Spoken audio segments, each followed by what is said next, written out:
ये सवाल है अल्फाबेट सीरीज का, जिसमें आपको यू के बाद बी के बाद आई के बाद पी और पी के बाद डब्ल्यू और डब्ल्यू के बाद बताना है क्या होता है। आप जानते हैं बेटा, यू हमारे पास 21 होता है, बी हमारे पास 2 और 28 भी होता है। इसका मतलब सीधा यहाँ पे 7 जोड़ा गया है।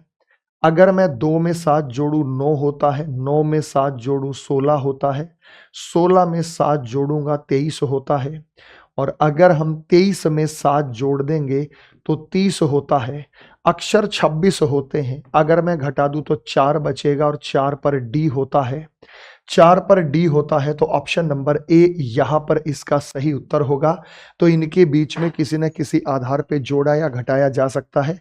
वाई से एफ जाने के लिए कितना जोड़ा है बेटा? यहां 7 जोड़ा है। वाई से एफ जाने के लिए 7 जोड़ा है, यहां 6 जोड़ा है, यहां 5 जोड़ा है, यहां 4 जोड़ेगा, 17 4 21 21 पर यू होगा।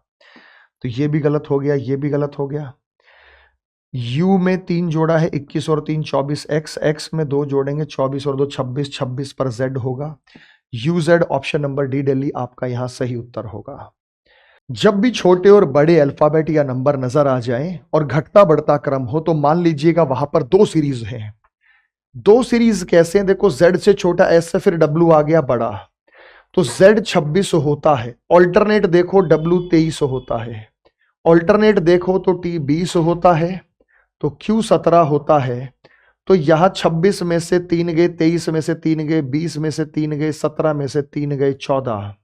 और 14 पर क्या होता है बेटा? N होता है। तो ये भी गलत हो गया और ये भी गलत हो गया। S 19 में से 4 गए 15, में से 4 गए 11, में से 4 गए 7, में से 4 गए 3, 3 पर सी होगा, 3 पर सी होगा। तो ऑप्शन नंबर ए आपका यहाँ पे सही उत्तर होगा। तो इस प्रश्न का उत्तर होगा ऑप्शन नंबर ए।